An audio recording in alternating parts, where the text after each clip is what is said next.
Perlu digarisbawahi bahwa kesepakatan Su-35 antara Indonesia dan Rusia belum batal, Indonesia cuma menunda rencana pengadaan Su-35 dengan Rusia sampai batas waktu tak diketahui. Rusia sendiri maklum Indonesia menunda pembelian Su-35 darinya. Alasannya karena sanksi CAATSA sangat merusak perekonomian Indonesia, apalagi gantinya cuma 11 unit Su-35, jelas bukan angka yang setimpal.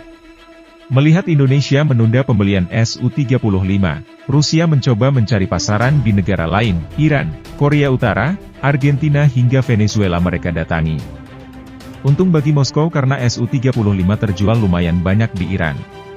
Seorang wakil Menteri Pertahanan Iran mengatakan bahwa Republik Islam telah menyelesaikan pengaturan pengiriman jet tempur dan helikopter serang Sukhoi Su-35 buatan Rusia, di tengah berkembangnya kemitraan militer antara Moskow dan Teheran, jelas Iran Wire pada 28 November 2023.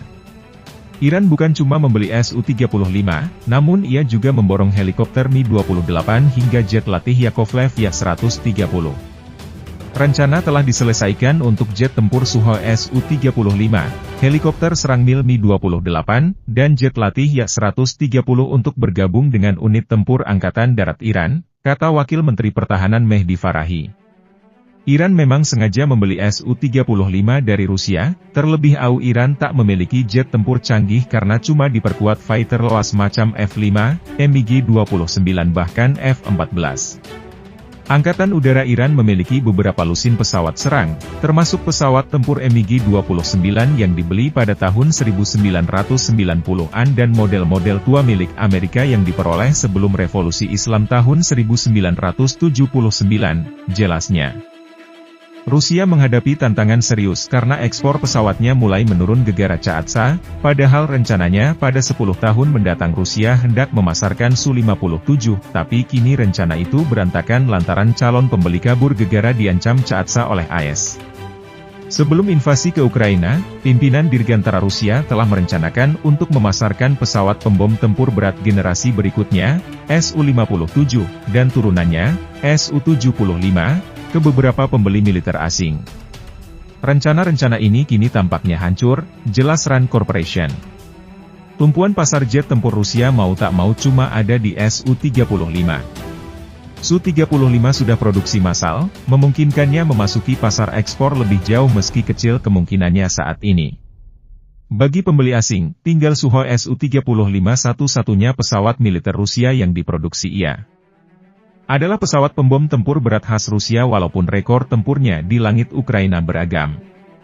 Namun Su-35 mungkin tidak berhasil diekspor dalam jumlah besar pada dekade ini, jelasnya.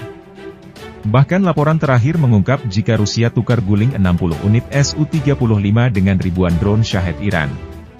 Dilaporkan, Rusia memperdagangkan lebih dari 60 Su-35 ke Iran dengan imbalan beberapa ribu drone yang kini mereka gunakan untuk meneror warga sipil Ukraina dan melumpuhkan elemen infrastruktur penting Ukraina, jelas RAND.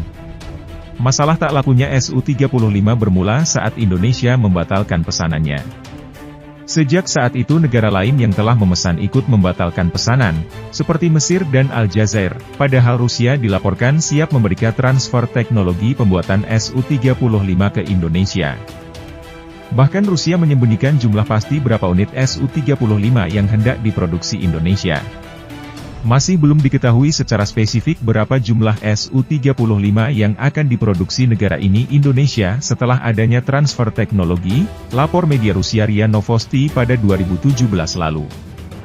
Jika benar Rusia memberikan transfer teknologi ke Indonesia itu merupakan kejadian langka.